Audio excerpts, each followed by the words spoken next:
Hello ladies and gentlemen, it's TX141, your ace in a day gameplay specialist as always, and today I'm bringing out the Yak-3 rank 10 Russian fighter. Now historically the Yak-3, and this is I believe the original version before the later types such as the Yak-3P and the Yak-3M. The Yak-3 was originally a redesign of the Yak-1M. For those of you who are interested, the Yak-1M was originally a low altitude dogfighter in the Soviet Air Force. The Yak-3, meanwhile, again follows on from the low altitude dogfighter doctrine.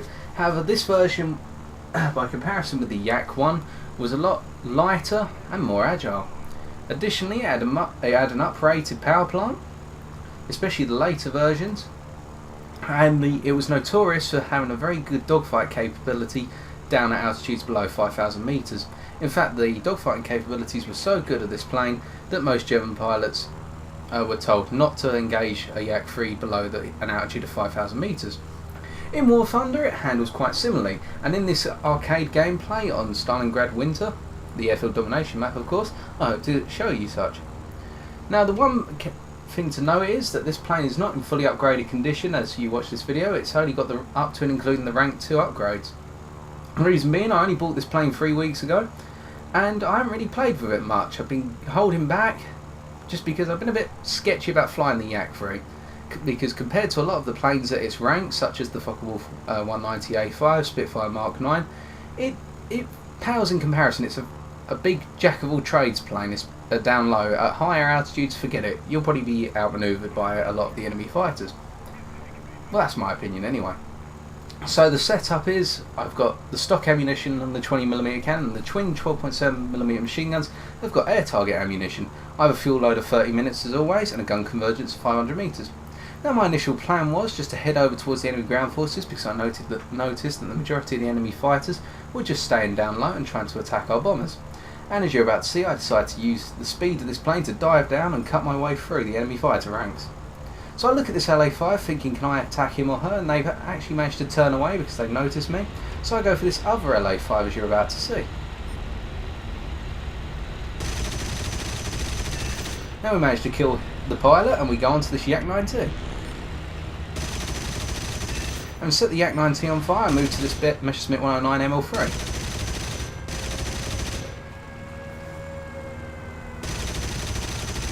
And having set them on fire and taken out the tail control, I decided to get as low as possible and just fly away. I was considering shooting that Focke-Wulf 190A5 that was at the top of the screen there, but I thought by the time I lifted up my nose the Focke-Wulf would have already made his or her turn and I would have been left exposed to any planes behind.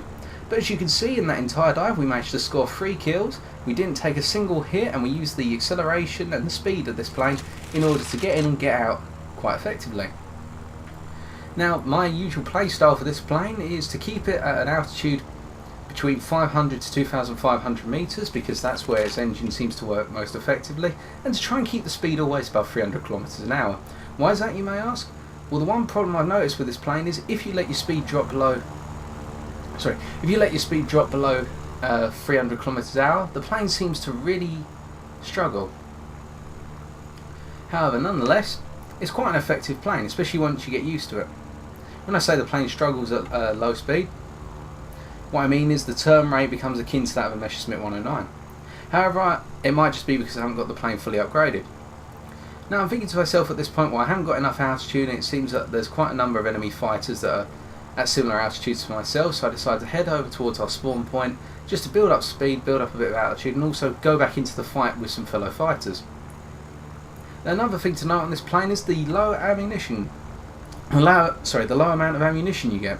You only get, I believe it's 120 rounds for the cannon, the 20mm Shavak cannon, and you only get 500 rounds with the 12.7mm machine guns. Of course you have 2 machine guns, but the armament's quite insufficient compared to a lot of the fighters at the tier. For example, the Focke-Wulf 190A5 has 2 20mm cannon, 2 20mm MG151s, 2 20mm MG FFGs and 2 7.9mm machine guns. While the Spitfire has 2 20mm Hispano Suzuki cannons and 2 7.7 4 7.7 Vickers machine guns. So I decided to dive again, looking for a viable target because I've got the time and the speed to manoeuvre, and I go for this Messerschmitt 109. I take out the pilot and I go for this G2. Having set the G2 on fire, I proceed to break away once again. And I've done enough damage to make that G2 lose a control surface, and also by the time I lifted up my nose to try and take him or her out, that LA5, as you saw at the back of the screen there, would have probably shot me down. Obviously I'm playing quite conservatively, I'm not staying in the furball for too long, I'm just taking out the targets that are quite exposed or on the back of my teammates and unaware of what might be behind them. Sorry, my voice is going. That's better. I'm also having to abuse the overdrive of the engine slightly to increase my turn rate. However, I'm not using it too much, which shows that this plane can pick up speed and turn quite effectively without the need of holding down the WEP or the overdrive key constantly. I will play with this plane more, and once I do have it fully upgraded, I'll bring you guys another gameplay, hopefully to show off the other characteristics of this plane, or the characteristics of this plane once it's fully upgraded. Now, I'm not sure whether we actually managed to kill that Gustav II Messerschmitt 19. I know we did a lot of damage by setting him or her on fire, and I think I actually do get an assist in a minute. However, we're already on 4 kills because we took that F out with 1 clean shot, and the thing to note about this plane, while the armament is quite ineffective in taking out more heavily armoured targets such as bombers, it makes an exceptional pilot killer. If you can get a nice burst off on the cockpit, you're going to take the pilot out quite easily. So I see this Heinkel 112, and I'm thinking to myself, well, should I dive down on them? Although they're moving very slowly, I'm getting the feeling they might be crashing into the ground in a minute. So I just move in for the kill, and notice the Heinkel's crashed into the ground. So I go for this Illusion 2 instead. Wait until they get into their turn. I get a critical hit off, which does damage to the right wing, and almost puts them into the ground. However, it's not enough to take out the IL-2, but it is a very well armoured plane in general. I get an assist, so it's 4 kills and 1 assist. So I just rinse and repeat. I climb a little bit more, and I'll turn around shortly and repeat the process. Now, my usual aim in Stalingrad Airfield Domination, the Stalingrad Airfield Domination map, is to help out the teammates and just watch for fighters creeping over to the airfield. So I drop down this Yak-3 to get it off my teammate's tail, and 1 critical hit turns into my 5th kill. And I decide, because I hate Yak-9Ks so much, not saying that it's a bad plane or overpowered or anything, I just cannot stand them, I see them regularly at this rank, I decide to finish him or her off a bit more succinctly. But as I say, my whole strategy for Stalingrad Winter is literally to meander in a triangle, if you will, between the airfield closest to the spawn, the airfield in the middle, and do a dive down and then fly back to the spawn point and rinse and repeat in that loop. Now I notice this Ki-45 heavy fighters heading over towards our airfield. Unfortunately, as you're going to see, the armament of the Yak-3 can sometimes let you down, as I found here.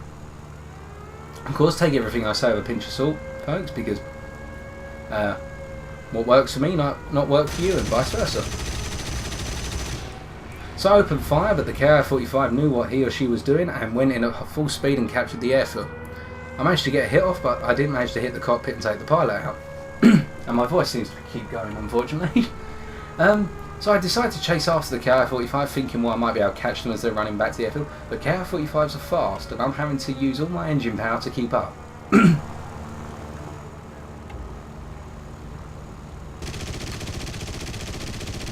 So I decide to open fire at a distance with the 12.7 machine guns first. I do a critical hit on the elevator.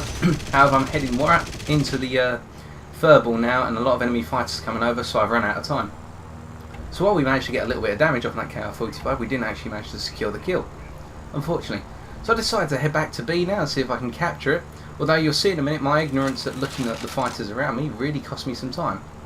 I noticed that Yak-9T coming in very close behind, and my teammates are trying to shake him, as you'll see. So I decided to loop over, because I know the Yak-9T's had to go dead vertical and has been killed by that Corsair. And as you can see, the manoeuvrability of the plane there after coming out of that vertical loop really is effective. And our Corsair decides to capture the airfield, and now I look at the scoreboard and notice that it's just me and the Corsair left. So I'm thinking to myself at this point, oh great, everyone on the enemy team's probably going to come for myself and my teammate. What the heck do I do? Well, you're going to see how quick the Yak-3 is now, as I go into a very sharp turn and dodge this LA5's gunfire and head on the BF-19. And rolling over, I take this S-79 on, and 1 quick burst, and I fly away as fast as possible. managed to kill the S-79, although he or she might have been landing and just crashed the plane into the ground. So now I decide to run for it because the game's going into adolescence and is almost over. As you can see by the bar at the top, we've managed to get 6 kills and we've done enough for the team. But as you'll note here, I do have a Focke-Wulf 190 chasing me. I did have an LA5 chasing me along with a Yak-3. Have the Yak-3 and the LA5 are broken off. The Focke-Wulf 190 is about to break off in a minute. But nothing's able to catch me. As you can see by the speed we're doing, 510 kilometers an hour, this plane is very fast down low, as long as you keep it down low and in a straight line. And with that, as I look behind me, the game comes to its end. I'd like to apologise as always for the frame rate problems, however I run on a shoestring budget compared to most other YouTube channels, so it's an unfortunate fact of nature with my PC. So I'm about to bring up the scoreboard out after what was quite an intense ending.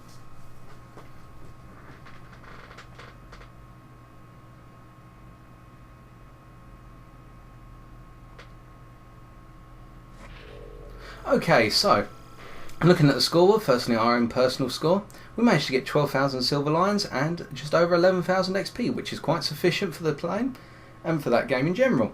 So it's something to be quite proud of. Of course it's not an exceptional score, though I was very happy when I managed to get this score. And looking at the player statistics shortly, you'll see that we were ranked 2nd on our team with 6 killed and not having died or been shot down. Well, I've been TX141, I hope you enjoyed the video. If you did, why not leave a like, comment or subscribe for future War Thunder content on my channel. Until then, take care and have fun in the skies, ladies and gentlemen.